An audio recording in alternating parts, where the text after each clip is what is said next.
Welcome back to our reading of John Owen's The Mortification of Sin. We're into chapter 4, principle 3. The life, vigor, and comfort of our spiritual life depend a lot on our mortification of sin. Strength, comfort, power, and peace in our relationship with God are what we desire.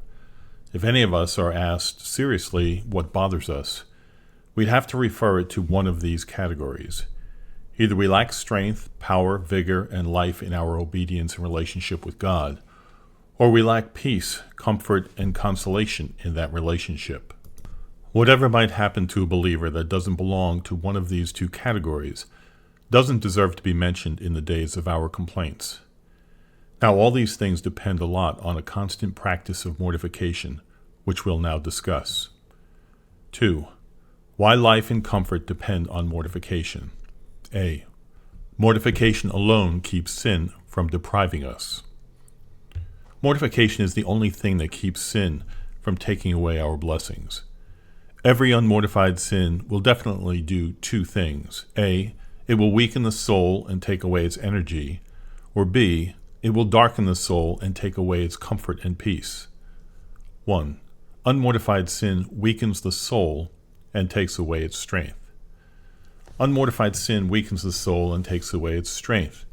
When David had an unmortified lust in his heart for a while, it broke all his bones and left him with no spiritual strength. That is why he complained that he was sick, weak, wounded, and faint. He says, "There is no soundness in my flesh," Psalm 38:3. "I am feeble and sore broken," verse 8, "so that I am not able to look up," Psalm 40:12. An unmortified lust will drain the spirit and all the energy of the soul, and weaken it for all duties. This happens because, first, unmortified sin messes with the heart itself by getting its affections tangled up.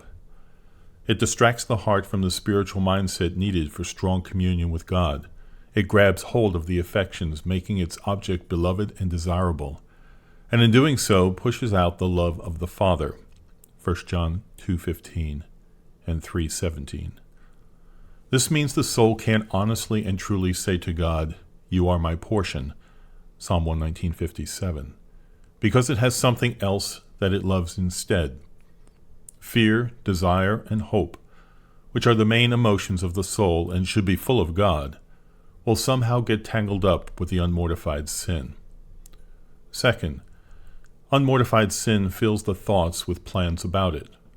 Thoughts are the great suppliers of the soul, bringing in provisions to satisfy its affections.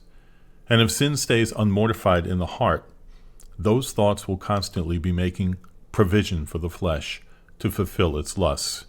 Romans 13:14. They must show off, decorate, and dress up the objects of the flesh, and bring them home to give satisfaction. They are incredibly good at doing this, especially when serving a dirty imagination. Third, unmortified sin breaks out and actually gets in the way of duty. The ambitious person must be studying, the materialistic person must be working or planning, and the sensual, vain person must be getting ready for vanity when they should be engaged in worshiping God. If we were to go into detail about the damage, devastation, weakness, and destruction that just one unmortified lust can bring upon a soul, this conversation would be much longer than I intend. 2. As sin weakens the soul, it also darkens the soul.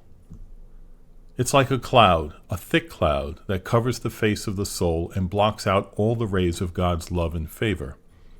It takes away any sense of the privilege of being adopted by God.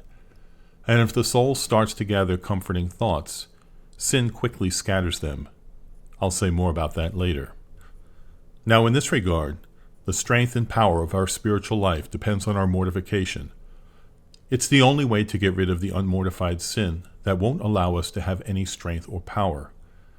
People who are sick and wounded under the power of lust try many things for help. They cry to God when their thoughts get too overwhelming, but they are not freed. It is pointless for them to use many remedies. They shall not be healed, Ezekiel 47:11. So Ephraim saw his sickness, and Judah saw his wound, Hosea 5:13. and they tried various remedies. Nothing will work until they come to acknowledge their offense.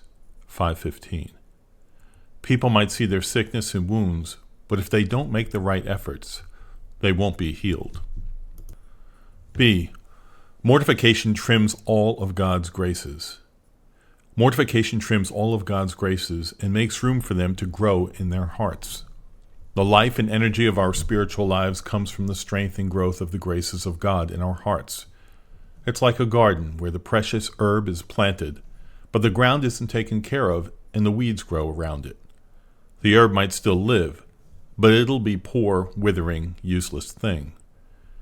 You have to look and search for it, and sometimes you can barely find it. And when you do, you can hardly tell if it's the plant you were looking for or not. And even if it is, you can't make any use of it. But let another of the same kind be planted in the ground, which is naturally just as barren and bad as the other. Let it be well weeded, and everything harmful and hurtful removed from it. It'll grow and thrive. You can see it as soon as you look into the garden, and have it for your use whenever you want.